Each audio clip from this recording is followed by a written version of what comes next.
Merry Advent to all who celebrate. The run-up to Christmas, honestly, these days feels more like Christmas than actual Christmas. In fact, that's been true for as far as I can remember. I was like that as a kid. The journey towards something is often better than the thing itself. And I'm actually really glad it's December. I'm glad Christmas is coming, because November was pretty difficult. A lot of that was my own fault. I spent November putting way too much pressure on myself, way too many responsibilities. I am a complete workaholic, and I need to rethink that. I need to reassess how I approach my work and my hobbies and my relationships, all kinds of things. In fact, in November, I finally took the leap and got myself a BetterHelp therapist, which is why I'm really happy that this video is in paid partnership with BetterHelp.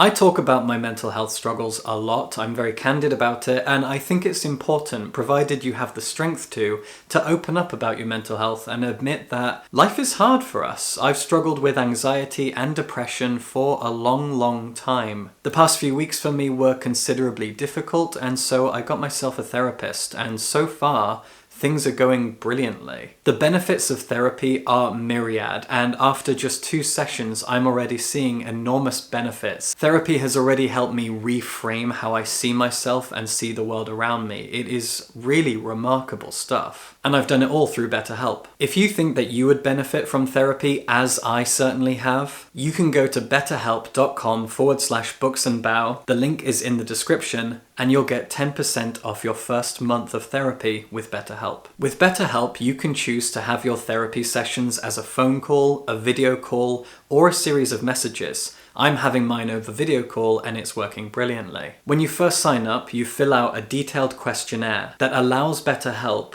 to pair you up with a therapist that best suits your needs. For me, this happened within 48 hours, and so far things are going brilliantly. So go to betterhelp.com/booksandbow to get 10% off your first month of therapy with BetterHelp. Since November was kind of difficult, I really wanted my December reading to just be a bit more varied. I burned myself out on reading so much historical fiction, and now I think variety might be the cure for me. Reading a decent spectrum of literature in December should help me feel a little bit more alive and a little bit more varied in my life. I don't know how well I've accomplished that, so let's check this out. This is my stack of 10 books that I'm hoping to read in December. First up is what's going to be my last book review of the year. What's interesting about this is last year, 2022, my last review of that year was also a Pushkin Vertigo published Japanese murder mystery translated into English. I guess Pushkin like putting these out in December, and yeah, I'm all for it because the one that I read and reviewed last December was a doozy. I adored it, and I'm sure I'm gonna love this too. This is the Magi Guillotine Murders by Futaro Yamada. It was translated into English by Brian Karetnik, and I don't think I've ever read one of his translations before, and I've never read this author before. The author is no longer with us, but the Magi Guillotine Murders was a big deal in Japan. Japanese murder mysteries are massive. They are an entire dedicated subgenre of their own. That subgenre in Japan is called honkaku, and I will read every honkaku book ever. I love them to bits. I'm really excited to review this. And it's set at a time of enormous change in Japan. Western influence, modernization, which is a term I don't like. And I'm really excited to see how those politics, how that moment of shift and change is incorporated into a murder mystery story. My review will be coming really early in the month. Look forward to this. Here's something really cool. This is All the White Spaces by Ali Wilkes. 2 things about this. Number 1, I am going to a queer book club. It's a monthly book club that's hosted by Category Is Books, a queer bookshop in the south side of Glasgow. It's my first time joining this queer horror book club, and this is the book that they're reading. Luckily, I already had a copy, because the other fun thing about this is I met Ali Wilkes and I picked up a copy of this book last December, last Christmas period. I went to a book event at a different queer bookshop, the Common Press in East London. There were a bunch of authors there that I knew, and I'd never met Ali Wilkes before, I'd never read her books before, and I still haven't a year later. This has been sitting on my TBR, amongst lots of other things.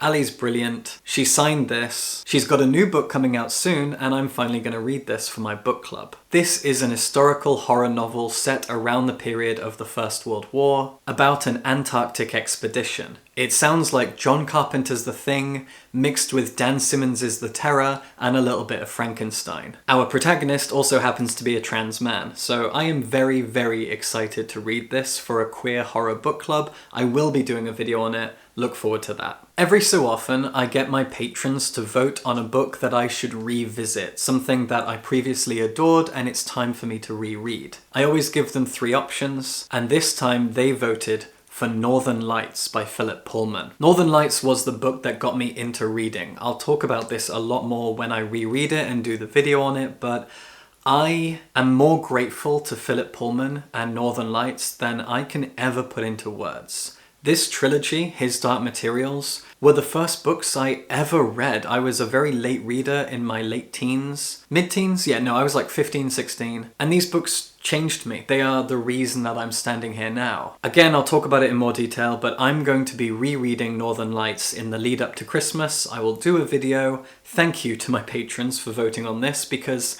a childhood favourite, a piece of urban fantasy, yeah, this is exactly what I should be reading right now when I've been struggling with a bit of mental health stuff and a little bit of reading burnout and blah blah blah. This has come at the right time. I'm very grateful to my patrons for choosing this book in particular. I can't wait to reread Northern Lights. If you're American, by the way, and you don't know what Northern Lights is, it's called The Golden Compass in the US. I don't know why.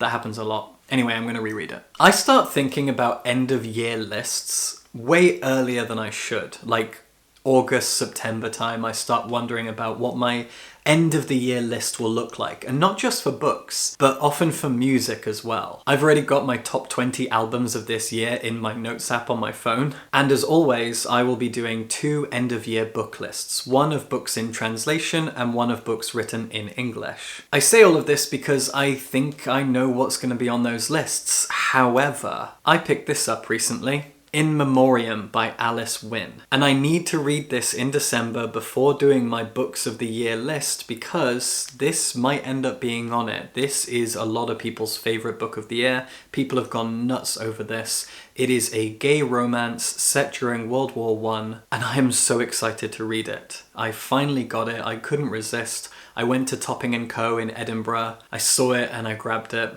Topping & Co. always wrap their books in plastic, that's why it doesn't look great with the ring light, but I absolutely love this plastic, I never take it off. I really can't wait to read this. This book has captivated a lot of people and I want to be one of them. I'm also ready to start my sci-fi era. I've been kind of itching to read some sci-fi lately. It has been months upon months upon months since I've read a sci-fi novel. I'm a big science fiction fan in every sense of the word. Films, TV shows, video games, books, comics. I love sci-fi comics. And I'm ready to read some new sci-fi. Here are 2 science fiction novels that came out this year that I bought as soon as they came out in hardback, and I was really, really excited to read them, and I haven't gotten to them yet. They've sat on my TBR because I haven't been in a sci-fi mood, but I finally am, so I'm going to check these out. Frontier sounds like a cowboy sci-fi thing. It was compared to the works of Becky Chambers, my favourite sci-fi author. It's supposed to be queer and fun and found family, probably kind of in a YA adventure way, and I'm really excited to read it. And The Mountain in the Sea by Ryan Naylor, I think, is a sci-fi novel written by a scientist. This is a book about marine biology and non-human intelligence, and honestly, I find the topic of non-human intelligence to be so important, so impactful, so necessary, so intriguing and exciting. Legal conversations that have happened in courtrooms over the past few years about the legal rights of intelligent non-humans like various apes, elephants, octopuses. I'm very invested in all of that. I find it fascinating. One of my favorite Japanese foods is takoyaki, which are octopus balls, and I will never ever eat them again. The idea of eating octopus makes me sad, so I'm excited to check this out. Even though I do want to be more diverse this month, and I think I'm succeeding, I'm always going to be at least a little bit spooky. So here are 3 spooky books that I'm hoping to read this month. This is All Hallows, the, I think, newest novel by Christopher Golden, and he is a horror author that people absolutely adore. He is a big name in horror, and I've never read him before. I've never read a Christopher Golden book. Honestly, I hadn't even heard of him until relatively recently, when his quotes started appearing on the blurbs and the backs of books that I was picking up and reading. And I thought, who is this guy who is clearly a big name in horror? Let's find out. Turns out people really adore him, so it's time to read Christopher Golden. Then we have Immortality, a love story by Dana Schwartz. This book is a direct sequel to Anatomy, a love story, which I did a video on a good few months ago now. Anatomy was a super fun Frankenstein-esque YA gothic horror historical thing. I really enjoyed it. It is a wonderful blend of historical fiction, gothic fiction, romance, a little bit of horror and grossness, and I had so much fun with it. So of course I picked up the sequel, and I can't wait to read it. And the final book of my trilogy of spookiness is Maggie's Grave. This is a self-published horror novel by David Sodergren. He's an Edinburgh-based writer, and horror fans really love his stuff. I don't read many self-published authors. As you know, I'm really big into promoting indie publishers. So many of the books that I read are from indie publishers, especially the ones that I review. I love promoting indie presses, but self-published stuff? No, I definitely don't read enough of it. And David Sodergren is a big deal in the horror genre. You can only buy his books, as far as I can tell, from Amazon. And I never buy books off Amazon, but I did get this because it's the only place I could find it. The cover's awesome. He's got like 3 or 4 books out at this point. This is my first of his, and it seems to be a lot of people's favorite. So I'm very excited to finally read this new master of horror in the world of self-publishing. And finally, we have a cozy murder mystery story, a kind of spiritual successor to the works of Agatha Christie. If I love this, maybe that's what I'll call the video. This is The Three Dahlias by Katie Watson. Now, lately we've had a lot of murder mystery books, murder mystery authors pop up almost out of nowhere, including TV personality Richard Osman. There is no shortage of murder mystery stuff right now, and specifically stuff that seems to be in the vein of Agatha Christie, cozy murder mysteries. But The Three Dahlias got a lot of positive press, and it really sounds like the kind of thing I'm going to enjoy, so I'm going to read this around Christmas. I've owned it for a few months, it's been sat on my TBR, and I think this is a good Christmas read. It's always fun to read a cozy murder mystery by the fire. Not that I actually have a fire. I have a fireplace in my flat. Doesn't do anything.